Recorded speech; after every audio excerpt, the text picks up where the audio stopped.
I thought a while about what to read. I decided that what would be most interesting for anyone listening is to hear something that they couldn't have picked up in the store. So I'm going to read for however long I have the parts that I have, the beginning of the next Arenaverse novel titled Shadows of Hyperion. Fourth in the Arenaverse series. Chapter 1. Ariane, wake up! The voice was vaguely familiar, echoing out of the red-tinged blackness of pain. Ariane, can you hear me? Damn it! Where's Gabrielle? You don't look too well either, Mark. Sit down. That was Oasis. Mark? She made an effort to open her eyes and say something. A vague moan was the result. My God, what happened? Another voice, Gabrielle's. That's a little better. I couldn't even recognize Mark's voice for a moment. We were starting a practice session, Mark Duquesne said. Ariane could hear his voice vibrate with an unaccustomed shake. We had just started, and she suddenly screamed and fell down, like that. Vitals, recovering from some kind of traumatic shock. Brain scan patterns are odd. She should be conscious. Ariane, can you hear me? Open your eyes. Raise your hand, please. A second try, and her eyes opened to slits. The practice room's lights were dazzlingly bright, sending needles of luminance to jabber somewhere in the center of her skull. Hazily, she could make out Gabrielle Wolf's concerned face, golden hair haloing her head, and partially obscuring the darker, concerned face of Duquesne. Gabrielle, she managed. Yes, that's good. She's seeing us, and she's conscious and responding. A pause. No sign of actual injury, aside from a bruise on her head from falling. No concussion. Let's get her up off the floor a bit. Get something softer under her. I will lift her, said Wookung's voice. I knew I should not have gone anywhere. Small but very strong arms slid under her body, raised her up, and laid her down. Yes, whatever she was on now was definitely softer and raised at the end. She blinked and was able to focus better. She was on a floating gurney, one of the many little perks the arena made possible within its embassies. What happened, Duquesne? She said, hearing her usual quick, authoritative tones reduced to a tired contralto whisper. That's what we'd like to know, Captain, he said, relief erasing temporary wrinkles of worry. We were trying to spar, practicing what we'd learned. Then, God, yes, I remember. You started towards me, so I was going to throw up a shield, and suddenly something put an axe between my eyes, or that's what it felt like. Wookung's head suddenly appeared, green eyes narrowed. You were trying to use your magic powers? You and Duquesne? Well, Duquesne said, I was just starting, and they're not really magic, but yeah. Wu shook his head and stepped back. For a moment, gold light flickered around his body, and a wrinkle of concentration mixed with pain showed on his face. You were lucky, he said, and reached out and gripped Ariane's hand tightly. Do not again. You cannot use your powers for a while, not for anything other than what Duquesne would call parlor tricks, moving water glasses or something. What? Why? Ariane asked. At the same time, Gabrielle said, You know what happened? Wukong grimaced, then grinned with a cynical edge unusual for the Hyperion Monkey King. I know what I see, but you will not like the explanation I will give of what I see and what it means. Explain, and we'll decide later whether we like it, Duquesne said sharply. You, both of you, and me as well, went into battle against a god and then a fleet. The green eyes flecked with gold held Ariane's gaze like iron. You were not ready. Neither was Duquesne. Me, I wasn't really, but not as badly as you. Another flicker of concern washed across the gold-furred face. I think I should check Simon as well. He may be in danger too. Maybe even Velocity. I'll buy that we weren't really ready, Ariane said, but why did I collapse? I mean, ready or not, we did beat him. And we didn't get permanently hurt. You have injured your soul. Seeing the stares, Wu gave an exaggerated shrug and a sigh. See, I knew you would not like it. Then he wrinkled his face in concentration, then went on, you have injured some part of you that my Hyperion senses call your soul, or think is your soul, if there really truly is no such thing. Whatever it is like your body in that it can be hurt or strained. Oh, Duquesne said, I think I get it. We did the equivalent of some lazy, couch-bound sim fan suddenly being forced to get up and spend a day at hard labor. It was hard, but it didn't feel so bad when he did it. The next day, he can't really even get up. Exactly! Wukong nodded to emphasize the word. Except much worse. You did damage. You were desperate. We were desperate. And so we ignored the warnings, or maybe you couldn't feel the warnings because you didn't know what to look for, but you hurt yourself during that adventure. A lot. Now that the emergency is past, well, you still haven't learned how to feel your soul's injury, so it doesn't hurt until you try to make your soul bear a burden again. Gabrielle was nodding slowly. Like being in a fight, and adrenaline lets you move something heavier than you can normally lift. You don't feel it at the time. You tear something in your back anyway. Very much like that. Adrenaline, that was a word I was looking for. Yes, when you fight for your life, your soul is ready to bear the burden unto death, so you might not feel the pain. And after, very small things won't bother you. Like if you badly injured your back, you might still be able to pick up a cup of water or something. But anything bigger, Wu mimed something exploding. Ariane gingerly sat up. So there's nothing physically wrong with me. Not that I can see, Gabrielle said, glancing over her medical displays. If you insist that everything in this magic world has a science explanation, Wukong said, with the air of someone humoring the unreasonable, then there's something physically wrong, but not in the physical areas that Dr. Gabrielle looks at. Wu's right, Duquesne said, and his brows were drawn down to the characteristic frown that showed the Hyperion's focus on the problem. Nothing the arena does is actually magic. It still pulls off tricks that sure look like magic. Now, so do you. Stands to reason there's some kind of structure, maybe made up of those Planck-Tech space-time constructs Simon theorized about, that interacts with, supports, and maintains our apparently supernatural skills. If it's custom to each person, and I bet it is, makes sense that it develops along with each person who gets the powers. And if you break it, and if you push it, it's like driving a machine too hard. You get a breakdown, if not right away, and a lot sooner than you expected. She looked at Wu and stood up, her head pounded only slightly. So you can see this damage? Oh, sure. Sensing ki and spirit, that was one of the things I did better than almost anyone, except Sanzo.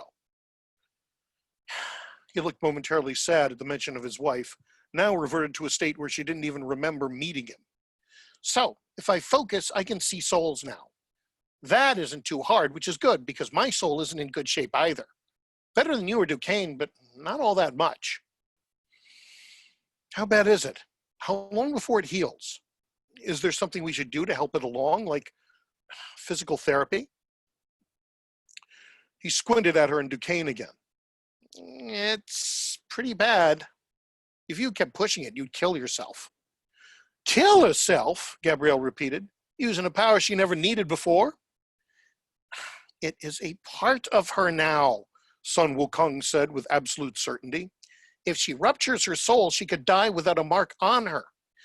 If you insist that Planck whatever is woven through her whole body and it's connected to her mind, her nerves, her brain.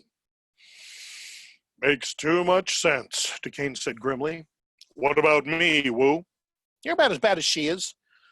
I'll have to look at Dr. Sanderson Velocity Celes soon. A faint smile showing a touch of Wu's fangs. It is fortunate that Dr. Sanderson does not want to use his power very often, and that Vel's is so much less obvious.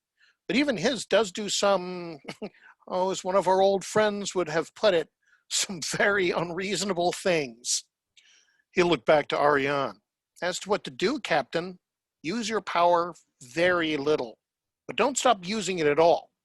Little things like lifting cups, making small sparks, that kind of thing should not strain you much. If you pay attention to yourself, you should start to feel the strain already on your spirit. Listen to that sense. Pay attention to it. You will not get a second chance like this very often. You could have killed yourself just now. Same to you, Duquesne. Ariane frowned. So we can't use our newest trump cards? Not for a while, Wu said. Not if you want to live. Ariane considered the situation. Then she found herself smiling and shook her head. All right then, we won't. I'm kind of surprised how much that bothers me when I spent most of my life without any special powers other than good reflexes. But we never had any plans to use these abilities in public, right? Duquesne grinned wryly back. Right on the beam, Captain. Oh, the Molothos must have guessed something of what you could do from that last confrontation, but for the most part, those powers are still a secret. We want to keep it that way. Even the people that know we have something special don't know the details, and most of them will keep it mostly to themselves, I'd expect. Tactical advantage in secrets applies on their side, too. The headache was almost gone, although, now that Wukong had called her attention to it, there was a feeling of some kind of internal tension. Not even exactly pain, but tight, like the feeling of a scab over a wound that could be torn open. All right, then we'll follow Wu's advice to the letter. Wu, find Simon and check him out, and if he has the same problem, bring him here and we'll brief him. Otherwise, it's business as usual. She grinned at the others. We got a long way without any special powers. We can do without them for a few months. Chapter 2. Malchait, Master of Forces, was in a black mood. It was not merely the inexplicable, embarrassing defeat the Molothos had suffered, although that was undeniably a part of it. Still, he had only followed the orders of his superior, faction leader Dajzale of the Molothos. The worst of the humiliation had landed squarely on his carapace, not Malchait's. But at the same time, it was certainly the human undercreatures who were to blame for Malchait's current slowly boiling anger. Dajzale had chastised him, had placed him in the hold of correction and screamed at him before the humans for the sake of Dajzale's pledge to the undercreature Ariane Austin. A pledge made under duress is worthless. He bit off a segment of pluriworm and ground it, but didn't really taste it at all. Nonetheless, leader Dajzale had corrected him before their people and the humans' leader and champion. It was a bitter mouthful to swallow, straining one's grinder to the limits. He could send to the homeworld, point out Dajzale's failure, try to convince the nests assembled to recall him. But for that to work, Malchait would need some leverage of his own. Undoubtedly, Dajzale's own report had been sent and read. Unless Dajzale was a fool, and he most definitely was not, there would be no errors of fact in the report. He who arrives first presents the truth, he murmured, quoting Razmaza's ancient and cynical proverb. It was always harder to change minds, especially ones that had made a difficult decision based on the information they'd first received, which the nest assembled obviously had, since Dajzale was still here. If they hadn't liked the report, no, chop that. They undoubtedly had not liked the report. No one would. Take it then that if they had not agreed that Dajzale was not to blame for the disaster, then there would have been a new leader of the faction of the Molothos. Since Dajzale remained leader, they had been convinced the failure was not of his doing. Trying to convince the nests that they'd made a mistake? He wallowed his claws in unconscious negation. No, definitely not. Not without something to give them, some angle that was not obvious to convince them to shift their ground. Malchait cast the pluri aside in annoyance. If I cannot taste it, it is worthless. The blood-dripping, cylindrical body bounced off the legs of a passing Miluk, but neither it nor any of the others strolling the grand arcade dared glance his way. The undercreatures all knew the Molothos, and of the entire arena assembled, not 1 in 1,000 would confront one of the true people over such a trivial action. But the brief satisfaction he felt from that was childish, a barely hatched child's pleasure at achieving a goal that any adult could reach without effort. It did nothing to relieve the real source of anger and pain, which was that despite the losses inflicted on the Molothos, Dajzal had made peace with the faction of humanity. Not merely a cessation of hostilities, not merely a pause. Peace. It was not entirely unprecedented, no, but on the other claw it was.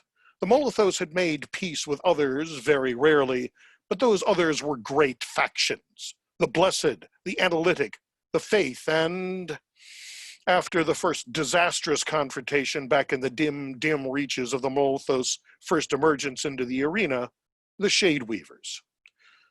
But to make peace with a faction so new it had but one sphere? Never. It was insulting. Malchate gave a buzzsaw snarl that caused the others around him to retreat another meter, some crowding into store doorways or even behind the stalls of street vendors. It was inexplicable. He knew Dajzal, or thought he did.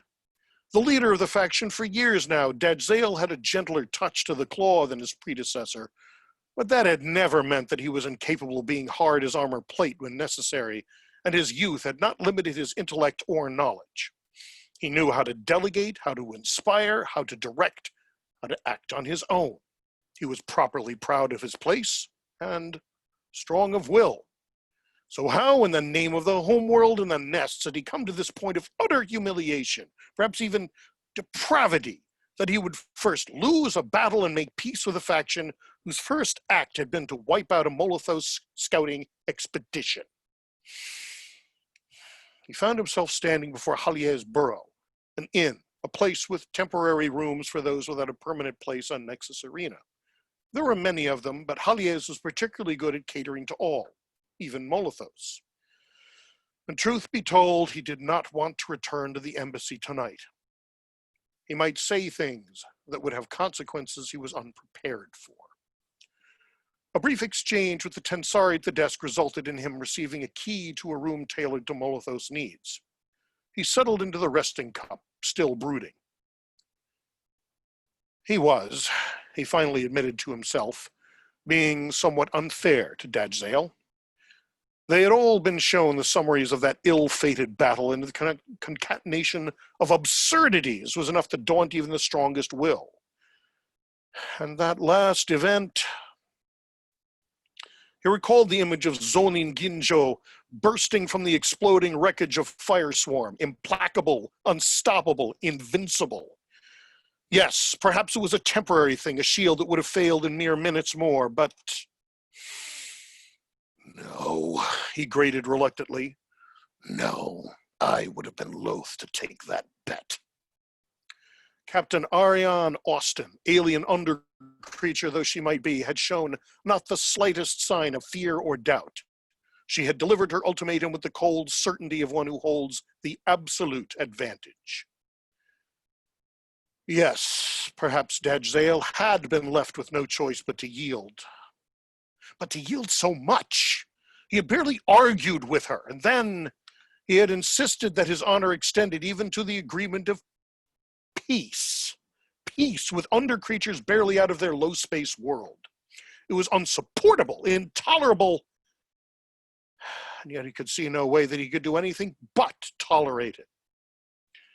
He would need a lever, an advantage, a personal victory, preferably over the faction of humanity, in a context that somehow did not violate the terms of the peace, or that forced them to violate the terms. For the moment, he had not the faintest idea of how that could be achieved. There was a knock at the door. Malchate tilted his head. Who could possibly be here? No one knew I was coming here. Even I didn't know I was coming here. He unlimbered his sidearm. Enter. The only thing that kept him from firing was utter, disbelieving shock. He was frozen for a few seconds as the tall, slender, human figure in white entered, nodded, and gestured to cause a chair suited precisely to his measurements to extend from the wall. "Good afternoon, Master of Forces. So kind of you to invite me in." The paralysis had allowed his mind to catch up with his reflexes. Having inadvertently invited the creature in, the peace required he not blast the impertinent thing to ashes. "I cannot imagine I have anything to say to you. Leave." The other laughed and tilted back the hat, white also, with a single black band, revealing alien blue eyes and gold-colored hair. "Oh, you would be amazed at how much we have to talk about, Master Malvchait," he said, "but I'm remiss. Allow me to introduce myself." His eyes twinkled with completely unafraid humor. "I am Dr. Alexander Fairchild." Right, we're approaching 5. I don't know how much longer I can go. Sue, are you there, Sue? Yeah, I'm here. You can go about 15 more minutes if you like. Okay, well, then I'll do one more chapter and stop whenever that's done. Okay. Chapter 3. "That is unwelcome news," Simon said, studying Wukong with a sour, sinking feeling in his gut. "You are certain?" The Hyperion Monkey King grimaced. "Why do people always ask that? Would I say it that way if I were not? Yes, I am certain as you could tell me that I am wearing my robes. I can see your soul, and you have damaged it badly, about as badly as Ariane's." He raised both eyebrows. "Why are you upset, though? I thought you did not like this power." Simon heard his own laugh, more of a bitter snort. "Oh, far from it, Wu. I like it far too much.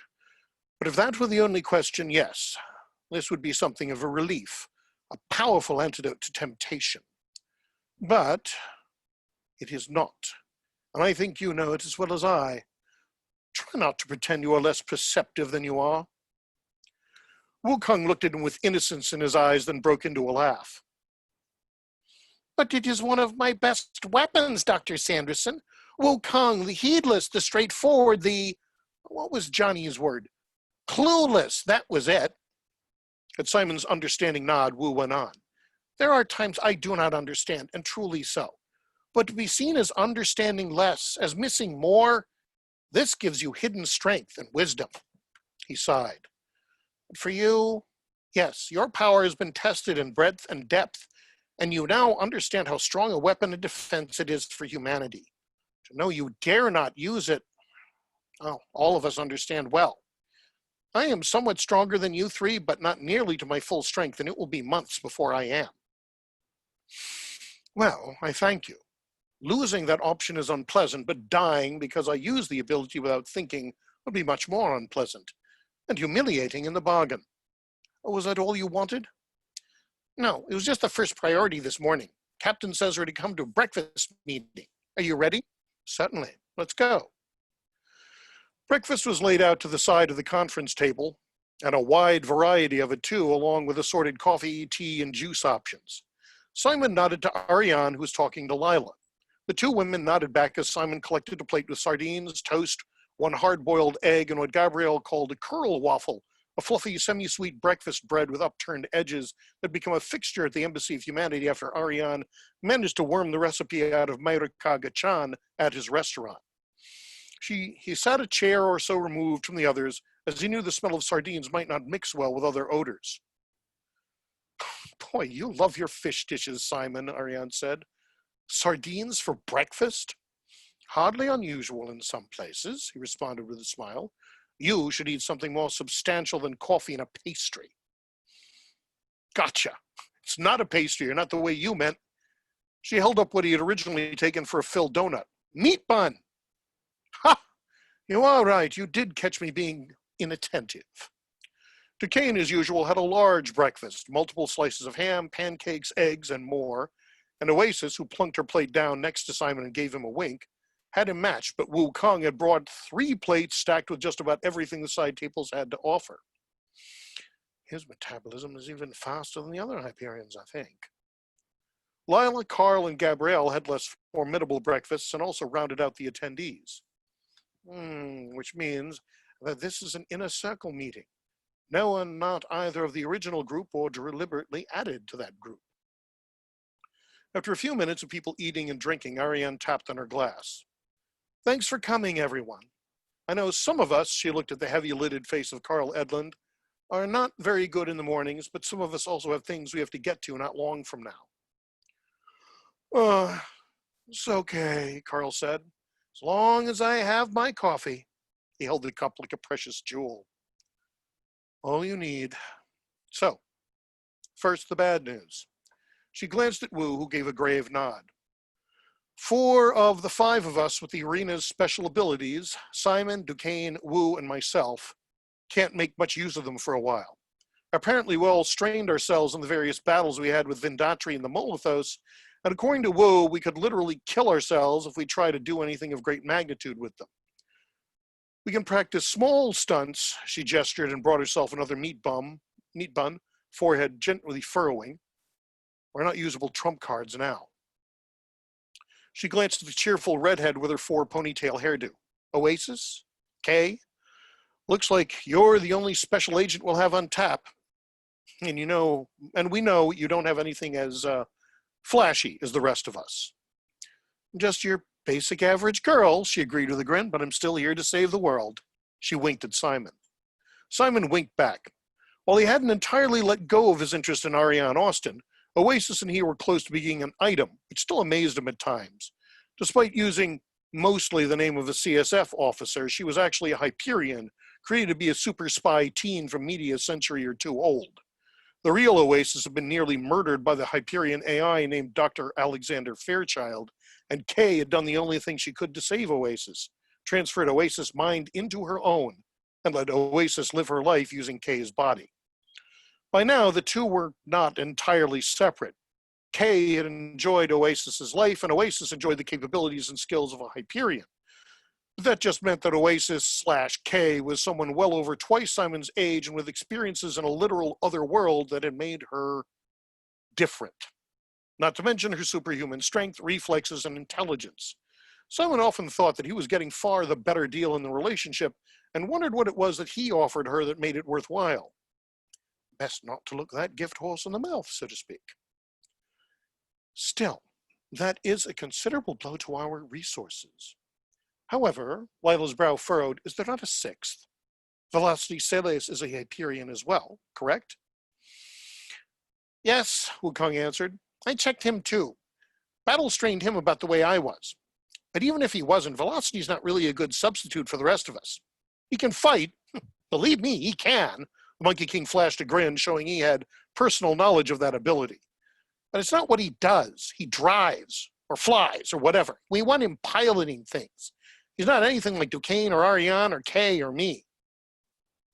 Lila nodded, accepting Wu's evaluation. Simon also agreed with it, remembering his few interactions with the enthusiastic, young-looking Hyperion. How long will you be effectively out of commission then? Lila asked. Ariane again looked to Wukong. For me, I think 3 to 6 months, same for Vel. Ariane Duquesne, more like 6 months to a year. Simon, the fur-covered face screwed up comically. I can't tell because what his power is something I never saw before. I will have to watch him doing very small things and study it. But at a first guess, same as Ariane and Duquesne. That's not good, Carl said. Up to half a year without any of you able to work at max? But it's not that bad, Duquesne said. After all, no one knows much about our special abilities.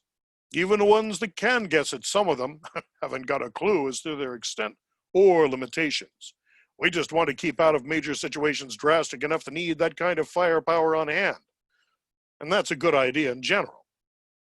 Oasis cast a wry grin in his direction. Oh, and of course the arena is going to cooperate and make sure nothing drastic happens. Oasis had a point. Since they'd first come to the impossible space called the arena, they had been constantly in what one could call drastic situations. First, stranded and without power in an alien universe. Then 2 of them up against a small alien invasion. Another challenge to a race that might cost them everything. Another challenge from a Mascarayo, who might as well be called a wizard and have done with it. And it just went on through this final war against the Molothos. All right, allow us to keep our heads down as much as we can. What's the good news? Well, diplomatically, we're having a lot of new and positive contacts. Oscar reports the vast majority of them are coming from factions extremely impressed by our having managed to somehow get the Molothos to back down. Ariane looked, justifiably, Simon thought, proud of that. Also, the Genasi elected Tanuvan their permanent faction leader, and he went on a direct ambassadorial trip to our homeworld. Good, Wu said, his fanged smile lighting the room momentarily. Tanuvan is a good friend. He will be a strong ally. Yes, I haven't heard details of the visit yet, but a green sphere popped into existence in front of Ariane. Courier Davia Dittmeyer from Saul Magano, urgent request to speak to you immediately. The voice was young and nearly out of breath. From Saul? A courier runner? That does not sound promising. From the expression on Ariane's face, she agreed with Simon. Captain Ariane Austin here. Go on, courier.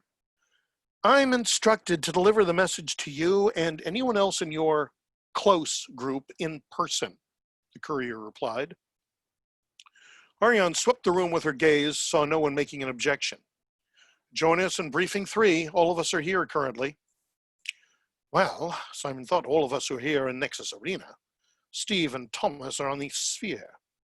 Thomas Kutzler had his hands full trying to ride herd in the still rapidly expanding city within the Sphere, and his husband, Steve Franceschetti, was in charge of conceptual design and director of construction for the entire Earth sphere, inner sphere, upper sphere, and even the area of space surrounding the sphere that included the sky gates. Neither of them could spend much time in Nexus Arena, or in the original solar system either. A few moments later, the door slid open. Breathing only slightly heavier, Courier Davia was a slender young woman in a loose-fitting red t-shirt, dark jeans, and running shoes, her brown hair pulled back in a slightly untidy ponytail. A choker collar held a golden disc, which Simon thought was probably the courier ID badge. She was breathing slightly easier now. Courier Davia Dittmeyer reporting, Captain. At ease, courier. What's the urgency? Ma'am, a few days ago, Commander Magano and Ambassador Tanuvan were severely injured by a hostile nanoswarm attack. By Clonos! Duquesne bit off the Hyperion oath. Are they all right? Prognosis is good for both, Davia answered. Ambassador Tanuvan rescued the commander through his extremely quick reactions. While the nanoswarm did badly injure him, it was not tailored for alien species, and this slowed its progress somewhat. She looked around uncertainly. All of these people are cleared for anything, correct, Captain? Yes, Ariane said. Simon studied Davia. Interesting. She is now breathing quite normally. If, as I must presume, she ran here at full speed. Yes, interesting. He also thought he saw a glint in Duquesne's eye. Doubly interesting. There's something familiar about her as well. Davia nodded sharply. Then, Commander Magano instructed me to deliver you a very precise message. Simon saw her forehead wrinkle in concentration. Visualization gives a 99.7% probability that this was a Hyperion-directed assault. In addition, the probability approaches unity that this is not the work of Dr. Fairchild. A second enemy exists. Ariane paled visibly, and Simon felt his own lips tighten. The word visualization told him the message actually came from Ariane's own Ice Age, mentor, a Taylor 5 AI who is likely smarter than anyone, or perhaps everyone in the room combined, with the possible exception of Duquesne and Oasis. After a moment, Ariane spoke. Is there anything more? Yes, ma'am. Commander Magano adds that they do not yet have an identity for the second adversary, and that there is a significant, though not tremendously high, possibility that there is a third Hyperion origin enemy as well.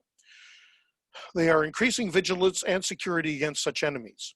Tanuvan will be providing Genasi security to assist, as they will have capabilities not so well known as those of our standard defenses. Trading arrangements are being finalized. The attack, a momentary smile flickered on Davia's face, helped cement the negotiations. not, in the commander's opinion and that of his advisor, on purpose. All right, Ariane said after a moment. That wasn't the news I was hoping for, but it's a lot better than it could have been. She glanced at Duquesne with the expression that showed the huge Hyperion had sent her something over her link.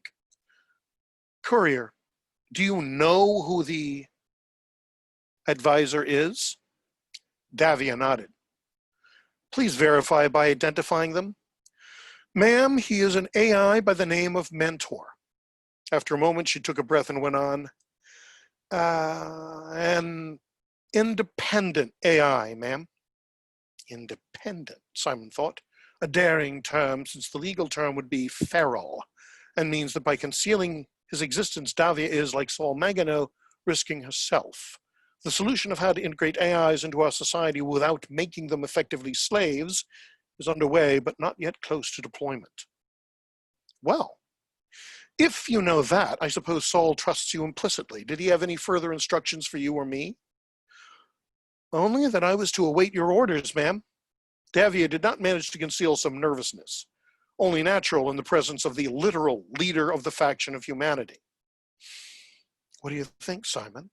The question came from his headwear, encrypted and, aside from by the arena itself, virtually impossible to intercept. You're considering adding to our circle? Someone that you've just met? A smile, not quite so arbitrary. Saul didn't send this woman by accident. No, he didn't. That was Duquesne. Kay? Definitely. Kay looked up. Long time no see, Dav. The young woman flashed out a brilliant grin. You do recognize me. How could we not? Wukong burst out, and he was the first of the Hyperions to reach Davia, catching her up and swinging her into the air with the exuberance of his greeting. I just didn't want to say anything because I didn't know if you wanted us to say anything. Duquesne and Oasis were scarcely less enthusiastic. I thought you weren't coming, Duquesne said, laughing. Glad you did, but what changed your mind? She must be another Hyperion. Must be, agreed Ariane. I don't recognize her offhand, though. Duquesne turned back to them as Oasis hugged the courier. Captain, Davia is one of ours. I figure you already guessed that. She's kind of like me in a way. Her source material is almost completely forgotten. Early second media explosion interactive show called, oh no, Duquesne, Davia the Dynamo. Duquesne completed the statement with a broad grin as Davia covered her face. Oh my, Simon breathed, staring at the young woman and seeing her not in casual dress but in electric blue and gold costume, face partially concealed behind a red and white mask, lightning playing about her fists. You are. My father had the entire collection. I played through it so many times. I can't believe it. Davia the... He trailed off, aware of how everyone was now staring at him in disbelief. Yes, my apologies, Davia. I know that I should in no way project the show or my childhood onto you. There was a touch of red on her cheeks, but she smiled. Well, no harm done, Simon. I guess it's kind of nice to know someone remembers. Just that I got used to not being in that world, and now it seems that there's a use for the old dynamo, if what Saul hinted at is right. You, Ariane said more seriously, are in need of a serious debrief and update. But I suspect the answer is yes. If Saul trusted you enough, well, now that I know you're a Hyperion, I guess that makes sense. He was the one who made sure you all got regular lives afterward. Right. Most of the survivors, even if we didn't trust any other outsider, we'd trust Saul Magano. She looked back to Duquesne and her face was grave. The same expression, now that Simon was thinking of it, that Davia, the Dynamo, always wore during a briefing before she and her team went out. As for what changed my mind, knowing there was another enemy out hunting us besides Maria Susanna. I hear right? They got Johnny, Darmignal, Telzy, and poor funny Giles? Duquesne looked down. Yeah, it was just a little late to save them. Okay then, that's why. Not sitting around waiting for them to get to me. For formality's sake, Ariane said, Duquesne, you vouch for her and vouch she is her? A quick glance between Ariane and Duquesne confirmed Simon's guess as to what the last question meant. DeCane's brow furrowed for a moment, and a hint of pain flickered across his face, but then it relaxed, and he grinned. By those proverbial 97 rows of little green apple trees, Captain. Davy as straight as an arrow as you'll ever get. Oasis? Seconded, Captain. She looked to Wu. I presume you agree? Wu laughed, his sharp canines glinting in the light. By the 7 pearls, yes, I'm so happy Davia decided to come. And she is Davia. He tapped his nose. Can't fool this. All right, then. Welcome to the inner circle. We still call the crew of the Holy Grail. Thanks. Davia took the extended hand and shook it enthusiastically. Saul hoped you'd take me in, but I didn't think it'd be this fast. If you stay around long, Simon said, you will find our captain doesn't waste time before jumping headlong into the next problem or opportunity. Welcome, Davia. Glad to be here. Now, you said something about a debriefing. Oh, yes, Ariane said with a grin. The biggest you've ever had, I think. At least since the time you left Hyperion. Ooh.